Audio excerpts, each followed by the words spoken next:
வணக்கம். இது யாம் தமிழர் செயற்களம். நான் தென்னன் மெய்மன். மலரும் தமிழ் தேசியம். புதிய அரசு தமிழ்நாட்டில் உருவாகிற இந்த சூழலில் இந்த சொல் பொருத்தமானதா என்றால், அதை இப்படித்தான் தொடங்க வேண்டியிருக்கிறது. மக்களோடு மலரும் தமிழ் தேசியம். அப்படியானா அரசோடு மலரலையான்னா, அதுக்கு வாய்ப்பில்லை. அதாவது ஏற்கனவே போடப்பட்ட ஒரு தண்டவாளத்துல, ஒரு 5 ஆண்டுக்கு ஒரு தொடர்வண்டி ஓட்டுகிற குத்தகை ஒரு குழுவினருக்கு தரப்படுகிறது. அது சில தேர்தல் விதிகளின்படி அது நடக்கிறது. அதில் உள்ள நுட்பங்களுக்குள் நாம போக வேண்டாம்.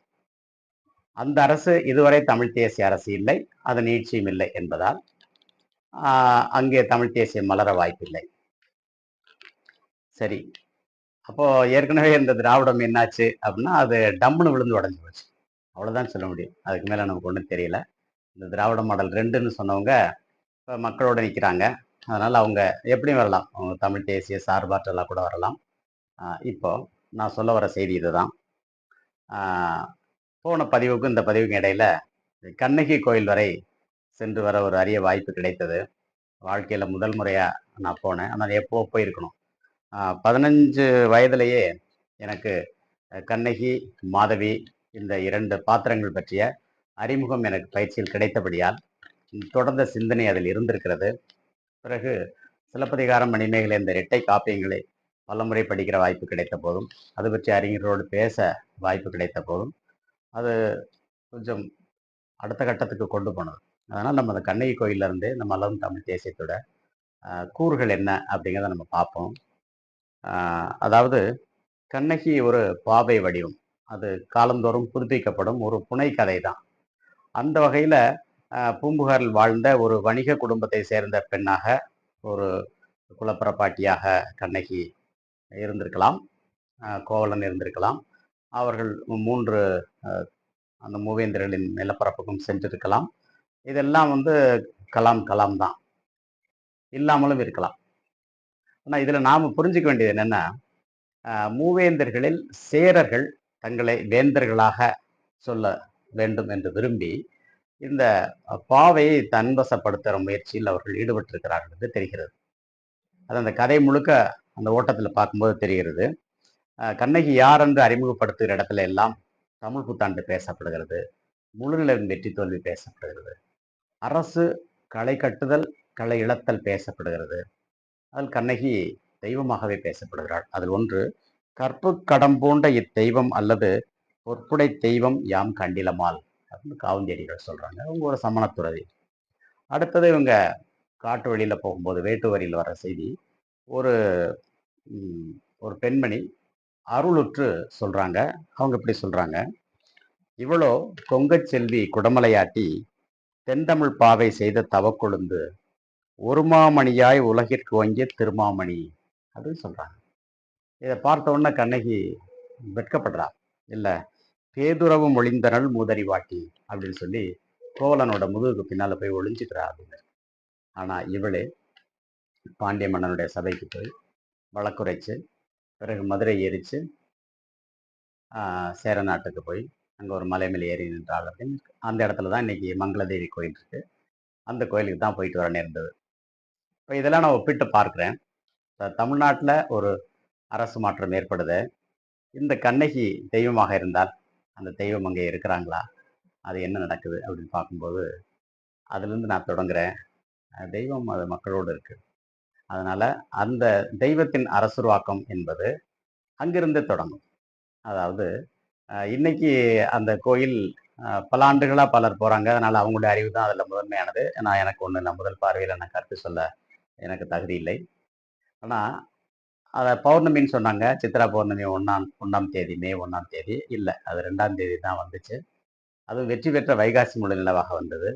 அந்த வகையில் ஒரு தமிழ் தேசிய தமிழ்நாட்டு அரசு வெற்றிவேல் மன்னருக்கு அமைவதற்கு எந்த தடையும் இல்லை, ஒரு உகந்த சூழல் இருக்கிறது அப்படின்னு தான் அதோட அறிகுறி சொல்லுது. இது நான் சோதிடம் மாதிரியான அந்த பார்வையில் நான் சொல்லலை. இதுல சில அறிகுறிகள் இருக்கு. அதன்படி அன்று நண்பகல் 3 மணி அளவில் இடியுடன் கூடிய மழை பெய்தது. நடந்து வர வேண்டியதாயிட்டு. அங்கிருந்து குமிழி வரை நடந்து வந்து தான் மெல்ல மெல்ல இன்னைக்கு நான் பேசிட்டு இருக்கேன். மகிழ்ச்சியான செய்தி என்ன வந்ததுன்னா, அந்த நேரத்துல திராவிடம் டம்முன்னு உடைஞ்ச செய்தியும் வந்துச்சு. இவங்க இன்னொரு 5 ஆண்டுகள் இந்த தமிழ் புத்தாண்டு புரிதல்ல ஏற்கனவே எப்படி இருந்தாங்களோ அப்படியே இருக்கலாம். அதுக்கு தான் காலம் ஒரு கெடு விதிச்சிருக்குது அப்படின்னு தோணுது. இப்போ இந்த கண்ணகி கோயிலோட அடிவாரத்துல இருந்து நாம கிழக்கு நோக்கி நடக்கணும் அப்படிங்கிறது தான் தமிழ் தேசியம் போடக்கூடிய இந்த புதிய தண்டவாளம். ஏற்கனவே இருக்கிற தண்டவாளத்துல ஒரு அரசு சிக்கு புக்கு ரயில் கலக்குது பாரு இவ ஸ்டைலுன்னு ஓட்ட போகுது. மொத்தத்தில் பைத்தியம் பிடிச்சாச்சு அப்படின்னு முடிப்பான். முடியட்டும். ஏன்னா ஒரு ஆக்ஷன் கட் இந்த 2க்கு இடையில நடிச்ச ஒரு கதாநாயகனை முதலமைச்சர் ஆக்குனா, ஆக்ஷன் யார் சொல்லுவா, கட் யார் சொல்லுவா அப்படின்னா, ஆக்ஷன் அதிகாரிகள் சொல்லுவாங்க, கட்டு மக்கள் சொல்லுவாங்க. இந்த கட்டு சொல்றது தமிழ் தேசியம், ஆக்ஷன்னு சொல்றதுக்கு அவருக்கு நிறைய ஆட்கள் இருக்காங்க. அதனால நடிக்கட்டும். அது ஒரு மந்திரிச்சு விட்ட கோழி என்ன செய்யுமோ அதை செய்யும். இது பற்றி கலைஞர் கருணாநிதி அவர்கள் 1972 70களில் நினைக்கிறேன், 72 இருக்கலாம். அதாவது அவர் அரசமைச்சு அவர் முதலமைச்சராக இருக்கும்போது எம்ஜிஆர் எம்எல்ஏவாக இருக்கும்போது நடித்த ஒரு திரைப்படத்துல வாலி எழுதிய ஒரு திரைப்பாடல இதை சொல்றாரு. அது சொல்றாரு, கலைஞர்கள் நடிகர்கள்லாம் நாடாடக்கூடாது அப்படின்னு தான் அவர் சொல்றாரு. தன்னை அவர் தலைவர் கலைஞர்னு பின்னால சொல்லிட்டாங்க. அவர் கூட கலைஞர்னு தான் சொல்றாரு. அவரையும் சேர்த்து தான் அவர் சொல்லியிருக்காரு. அவர் என்ன சொல்றாரு, ஒரு நாள் கூத்துக்கு மீசையை வச்சான் மேடையில, மறுநாள் பார்க்கையில் மாறி இருந்தான் ஜாடையிலே அப்படின்னு சொல்லி அந்த பாட்டை படிப்படியா கொண்டு வந்து குச்சிக்காரி மத்தியில கத்து வச்ச வித்தையெல்லாம் படிச்சாம் பாரம்மா அப்படிங்கிறாரு. இப்படி எல்லாம் பண்ணி நான் அரசு அமைச்சிட்டான் அப்படின்னு சொல்றாரு. வந்துட்டான் பிடிச்சிட்டான்னு. ஆனா அதை எம்ஜிஆர் வச்சே நடிக்க வச்சு எம்ஜிஆர் ஜெயலலிதாவும் நடிச்சாங்க. அவங்க 2 பேர் இருக்கிற வரைக்கும் இவரால் ஆட்சி அமைக்க முடியல. அது நிலைமை இருந்துச்சு. இப்போ அதே வித்தை தான் இப்ப திரும்புது. இதுக்கு மேல சொல்ல முடியாது. சரி, இப்ப குச்சிக்காரின்னா அது தவறான பார்வையில சொல்றாங்களேன்னா இல்ல. குச்சரம் குச்சர குடிகை குமரிங்கிறது தெய்வம். அந்த வகையில மணிமேகலையே குச்சரக்குடியைக்குள்ள இருக்கிறான் போறா. இந்த குச்சரம் அப்படிங்கிறத குஞ்சரம் என்றாகிறது. அது இந்த யானை போன்ற அரைவட்ட வடிவம். பெரிய கோயிலை கட்டிய பெருந்தச்சனுக்கே குஞ்சரம் மல்லன்னு தான் பேரு. குஜார் அப்படிங்கிற ஒரு பழங்குடியின மக்கள் இருக்கிறாங்க. கூர்ஜரம் அப்படிங்கிறது ஒரு நாடு. இன்னும் தர்பை புள்ள கூர்ச்சரம்னு சொல்லிக்கிட்டு இருக்கிறான். இது அதை அப்படி அரைவட்டமா வளைச்சு மோதிர விரல்ல சேர்த்து மந்திரம்லாம் சொல்லுவாங்க. இது ஒரு வித்தை. இந்த குச்சர வித்தை அப்படிங்கிறது அரசுருவாக்கத்துல உள்ள ஒரு செய்தி தான். இது பற்றி மிக எளிமையான செய்திகளாக நம்ம எங்கேயா தேடுனா தமிழ் விட தூது அப்படிங்கிற ஒரு சிற்றிலக்கியம் கூட இதை பற்றி பேசுது. அதில் தான் இந்த நிலம் ஆணையிடும் அப்படி சொல்லுது. இதை எல்லாரும் புரிஞ்சுக்கிற மாதிரி சொல்றதுக்கு ஒரே வழி கண்ணதாசனுடைய திரைப்பாடல் தான். அவர் எப்படி புரிஞ்சுட்டாருன்னு தெரியல. ஆணையிட்டேன் நெருங்காதே அன்னையினம் பொறுக்காதேங்கிற பாடல் ஒன்று. அதுல நெருப்பாவேன் தீண்டாதே, புயலாவேன் தீண்டாதே, எரிமலையை தீண்டாதே அப்படின்னு முடிக்கிறார். இடையில நிறைய அதுக்கு படிக்கட்டுகள் போட்டு தான் கொண்டு வரார். மிக சிறப்பான பாடல் அது. அப்போ தமிழ்நாடு என்ன சொல்லுதுன்னா, என்ன தீண்டாதேன்னு தான் சொல்லுது. அதனால இந்த புதிய மலரும் தமிழ் தேசியம் மக்களோடு நிற்கிறது. அதனால் மக்களே, மக்களை வழிநடத்தும் அறிவாளிகளே, தமிழ் புத்தாண்டு பற்றி பேசுங்கள். நீங்க பேசிட்டீங்கனாலே கண்ணகி வந்துருவா. நீங்க பேசிட்டீங்கனாலே மாதவி வந்துருவா. உவவு உற்ற திங்கள் முகத்தாள் அப்படின்னு மாதவியை சொல்றான். அதாவது விலகுன இடத்துல மாதவியை விட்டு அவன் பிரியிறான். அப்ப உவவுற்ற திங்கள் முகத்தாளை கவவு கை நெகிழ்த்தனன், அந்த அனைத்திருக்கிற கையை நெகிழ்த்துட்டு போயிட்டான் அப்படின்னு சொல்றாங்க. அது எவ்வளவு பெரிய செய்தி பாருங்க. இன்னைக்கு அந்த மாதவி எங்க இருக்கான்னா, திபேத்துல வஜ்ராயன பௌத்தத்துல தெய்வமா இருக்கா. கண்ணகி மங்களதேவி கோயில்ல சேரநாட்டுல இருக்கா. மணிமேகலை காஞ்சிபுரத்துல கரிக்கல் நின்ற அம்மன் கோயில்ல இருக்கா. இதெல்லாம் சரி. அப்ப காரைக்குடியில் இருக்க கொப்புடையம்மன் யாரு? கம்பன் அடிப்படை ஐயா சாகணேசன் எடுத்த தமிழ்த்தாய் யாரு? எல்லாம் காரைக்குடியில் இருக்காங்களே, சீமான் தோற்றுட்டாரே அப்படின்னா இல்ல. அவர் மக்களோடு நிற்க பணிக்கப்பட்டிருக்கிறார். அவர் ஒரு கலைஞர். அதனால ஒரு கலைஞனாக நின்று அந்த வரம்பில் நின்று இந்த தமிழ் தேசியத்தை மலரச் செய்கிற பொறுப்பு இருக்கிறது. அதனால இவங்க தண்டவாளமே தனியா போட்டு ரயில் ஓட்டுறதுக்கு காத்திருக்கிறாங்க. இதுல ஒன்றும் தவறு கிடையாது. எந்த உள்ளூர் சட்டத்தையும் மீறாமல் தமிழ் தேசியம் அது நாளொரு மேனி பொழுதொரு வண்ணமாக அது மலர்ந்து கொண்டிருக்கிறது, வளர்ந்து கொண்டிருக்கிறது என்றுதான் நாம் எடுக்க வேண்டும். அப்படியானா அந்த வாய்க்காலில் விட்ட கழுதையை போக்கில் விட்டு பிடிக்குன்னு சொல்ற பழமொழியின்படி இவங்க ஆடுகிற ஆட்டம் எல்லாம் ஆடட்டும். முடிஞ்சா தொட்டு பார்க்கட்டும். கூடாதுன்னு சொல்லலை. ஒரு காலத்துல நம்மிடம் வலிமை இருந்தது. நெடுநல் யானையும் தேரும் மாவும் படையமை மறவரும் உடையம் யாம் அப்படின்னு சொல்ற அந்த புறநானூற்று பாடலின்படி பால் குடிக்கிற குழந்தைய கூட தலைமையேற்று போருக்கு போக அனுப்பியிருக்காங்க அப்படிங்கிற செய்தி தான் தலையாலங்கானத்து சிறுவன்ற பாண்டியன் நெடுஞ்செழியன். இந்த நடிகர் கட்சி தொடங்கும் போது தன்னை அதோட தான் ஒப்பிட்டுக்கிட்டார். அவரும் பால் குடிக்கிற குட்டிப்பால் மாதிரி தான் இருக்கிறார். அவரு அது தோற்றம் அப்படி இருக்கு. அது குறமாசத்துல பிறந்தவன்னு சொல்றாங்க. அவருடைய பர்த் ரெக்கார்டு என்ன செய்யுதுன்னு என்ன சொல்லுதுன்னு தெரியல. இருந்து அதனால கூட அது ஆயிருக்கலாம். அது ஒரு மேன்லி ஃபேஸ் இல்லை. அது உண்மைதான். அவருக்கும் அது தெரியும்னு நினைக்கிறேன். அதாவது நாம் கடைசியா பார்த்த ஒரு பழம்பாண்டி திருமரத்தின் திருமுகம் என்பது மேதகு பிரபாகரன் முகம்தான். அதுக்கப்புறம் ஒரு ஆளுமை இன்னும் அப்படி ஒரு முகத்தோட வெளிப்படலை. அதுதான் உண்மை. அதை அவ்வளோ எளிதாக அடுத்த தலைமுறை மாற்றிடுச்சு அப்படின்னா அது வரலாற்று குற்றம். அதனால அதை நம்ம மனசுல வச்சுக்கணும். இப்ப இந்த மலரும் தமிழ் தேசியம் என்ன செய்ய இருக்குன்னா வேடிக்கை பார்க்கும். 5 ஆண்டுகளுக்கு வேடிக்கை பார்க்கும். ஆனா நாங்க வைக்கிற கோரிக்கைன்னு எதுவுமே இல்லை. கோரிக்கை வைக்கிற செய்தி இல்லை இது. ஆனாலும் சவால் விடலாம் இல்லையா? அந்த வகையில புதிதாக அரசமைக்க இருக்கிற நடிகர் அவர்களே, நீங்க நடிகர் தான் சொல்றேன். இனிமே நான் நடிக்கலன்னு நீங்க நான் முதலமைச்சரானா நடிக்க மாட்டேங்கிறாரு. நீ நடிச்சதே முதலமைச்சராகத்தானே. இவ்வளவு பேராசை திட்டத்தை வச்சுக்கிட்டு நீ செய்திருக்க கூடாது. எம்ஜிஆர் வந்தார். அவர் வந்தது கூட அவருக்கு அந்த சூழல் அப்படி வந்தார். வந்த பிறகு அவர் செய்தது என்னன்னா, தமிழ் பல்கலைக்கழக துணைவேந்தரை அவர் பணியமர்த்தி ஒரு பல்கலைக்கழகம் உருவாக்கி கொடுத்து அறிஞரிடம் ஒப்படைச்சார். ஒப்படைச்சு என்ன சொன்னான்னா, என்னுடைய நிலையில நீங்க இருந்தா என்ன செய்வீங்களோ அதை செய்யுங்கன்னு சொன்னார். அதனால இந்த அரசு நீங்க அமைக்கிற நீங்களும் அந்த தமிழ் பல்கலைக்குன்னு அப்படியே தான் இருக்கு. துணைவேந்தரே இல்லை. ஒரு நல்ல ஆய்வாளரை, தகுதியுள்ள நபரை துணைவேந்தர் ஆக்கிட்டு அவரை துணை முதலமைச்சராகவும் ஆக்கிடுங்க. இந்தியா முழுக்க 28 மாநிலங்கள்ல 15 மாநிலங்கள்ல துணை முதலமைச்சர் இருக்கிறாங்க. ஒன்றுக்கும் மேற்பட்ட துணை முதலமைச்சர்கள் இருக்கலாம். அது சட்டப்படியான பதவி இல்லை என்றாலும் ஒரு குறிப்பிட்ட நோக்கத்திற்காக இருக்கலாம்னு இருக்கு. அதுல ஒரு துணை முதலமைச்சர் பதவியை தமிழ் பல்கலைக்கழக துணைவேந்தருக்கு கொடுத்து நீங்க கல்வியை காப்பாற்றுங்க. அது போதும். அதுல தமிழ் புத்தாண்ட பேச சொல்லுங்க. அவங்க சொல்றது நீங்க கேளுங்க. நாங்களும் கேட்போம். எல்லாருமே கேட்பாங்க.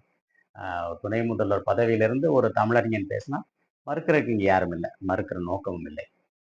ஏன்னா இது இந்த நிலம் சார்ந்த செய்தி. ஆக தமிழ் நிலம் என்ன சொல்லுது அப்படின்னா, இந்த அரசு அது மக்களோடு இருக்கிறது அப்படின்னு சொல்லுது. இப்போ அரசு மட்டும்தாங்க. அரசு எப்படி உருவாகுது, அரசு எப்படி களை கட்டுது, அரசு எப்படி நிமிருது, அரசு எப்படி தளருது அப்படிங்கிறலாம் தமிழ்ல விளக்கம் இருக்கு. இது செங்கோல் பற்றியது, செங்கோல் தன்மை பற்றியது. உங்களுக்கு எதுவுமே தெரியாது. நீங்க வெற்றிக்கிழமை பேர் வச்சு தப்புன்னு நான் சொல்லிட்டு இருக்கேன். வெற்றினா எது வெற்றி அப்படின்னா, ஆண்டு நாட்களில் சரிவில்லாமல் நிலவு வெற்றி பெற்றால் மட்டும்தான் வெற்றி. நீங்க தோல்வியான காலத்துல வெற்றின்னு சொல்லிட்டு இருக்கிறீங்க. அதுவே தப்பு. இது அப்பாண்டை மரபு. தமிழ் மரபுக்கு நேர் எதிரான மரபு. அதனால இது தவறு. அப்படிப்பட்ட காலகட்டத்துல கலைஞர்கள் அப்படி சொன்னாங்கன்னா, அவங்க அந்த செங்கோல் வளைந்த செங்கோலை நிமிர்த்தும் ஆற்றல் உடையவர்களாக இருக்கிறார்கள். அதற்கான வேலை செய்யறாங்கன்னு பொருளாது.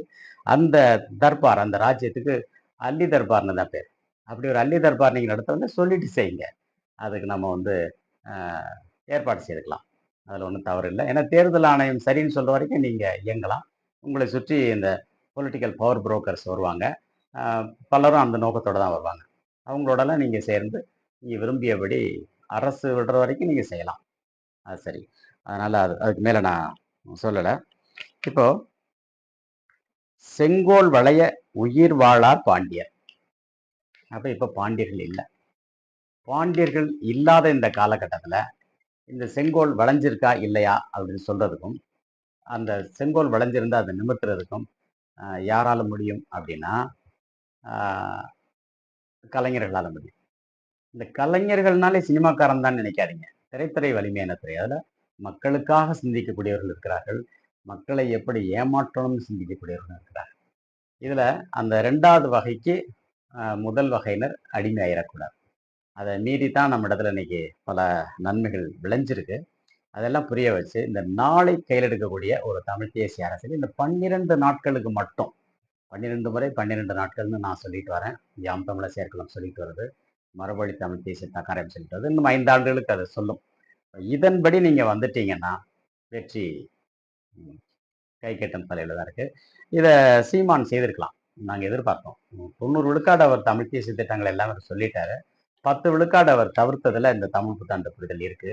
அவர் திருச்சி மாநாட்டில் வேட்பாளர்கள் அறிமுகப்படுத்தும் போதே இதை சொல்லியிருக்கலாம். இது தலைநாள், நாங்கள் தலைநாள் அறிவிப்போம், அந்த ஆளுமை தான் நாங்கள் தமிழ் தேசிய குற்றமாக நினைக்கிறோம் அப்படின்னு அவர் சொல்லியிருந்தாருன்னா யாரும் தொட முடியாது. அது தீண்டுறதுக்கு உலகத்துல யாருமே இல்ல.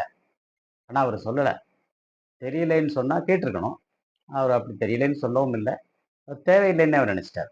ஆ சரி இவர் நினைக்கலாம், திமுக ஏன் நினைச்சது? திமுக அந்த 5 ஆண்டுகள் அத பத்தி பேசல. யாரும் தமிழ் புத்தாண்டு வாழ்த்து சொல்றத விட இல்ல. அவருடைய ஆட்சி காலத்துல சித்திரை தானே விடுமுறை விடப்பட்டது. அப்ப அந்த இடத்துல அவங்க வந்து ஒரு கையறு நிலையில இருந்துட்டாங்க. அது தவறு. அதனால அதையெல்லாம் மீட்டு, எடுத்து கொண்டு போறோம். அ இந்த கிரிகோரியன் நாட்காட்டியுடைய நீட்சி இனி தொடருமா? அப்படிங்கிறது கேள்விக்குறி தான். அ அத அரசு தான் செய்யணும். அதோட சேர்ந்து நாம இந்த 5 ஆண்டுகள் பயணிப்போம். இப்ப தேய்பிறை காலம். அதனால இந்த அமாவாசை முடியிற வரைக்கும் காத்திருந்து, அடுத்து வரக்கூடிய வளர்பிறை 4ஆம் நாளை மாதப்பிறப்பாக நாம் பின்பற்றி, அந்த கண்ணகி கோயில் அடிவாரத்திலிருந்து பூம்புகார் நோக்கி நடப்போம். 12 இடங்களிலிருந்து 12 கடற்கரை பட்டணங்களை நோக்கி போவோம். இந்த 5 ஆண்டுகளுக்கு இப்படி போனா, மொத்தம் அ ஒரு ஆண்டுக்கு 12 முழு நிலவுனா, 5 ஆண்டுகளுக்கு 60 முழு நிலவுகள் மட்டும் இந்த தமிழ் தேசிய தண்டவாளத்தை இப்படி போட்டு நீங்க ஒரு தொடர்வண்டியை செலுத்தினால் போதுமானது. அடுத்த 5 ஆண்டுகள்ல ஒரு தமிழ் தேசிய தமிழ்நாட்டு அரசு அந்த தண்டவாளத்தையும் சேர்த்தே அமையும் என்று நம்பலாம். சரி.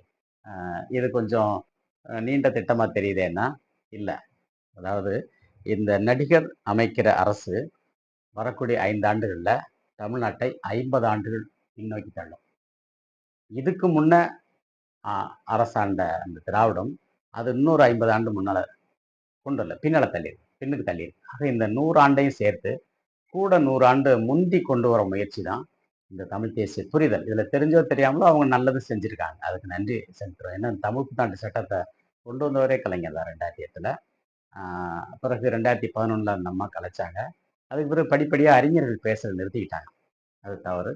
இனி பேசுவாங்க. இனி பேசுவாங்க. இதுல கொள்கை, கோட்பாடுகள் பற்றி பேசக்கூடியவர்கள் பேசலாம். எங்களை பொறுத்தவரை யார் இது பற்றி பேசினாலும் வரவேற்போம். எங்களிடம் புள்ளிவிவரங்கள் இருக்கின்றன. அந்த புள்ளிவிவரங்களை நாங்கள் முன்வைத்து அதை வெற்றி பெறச் செய்வோம். நன்றி.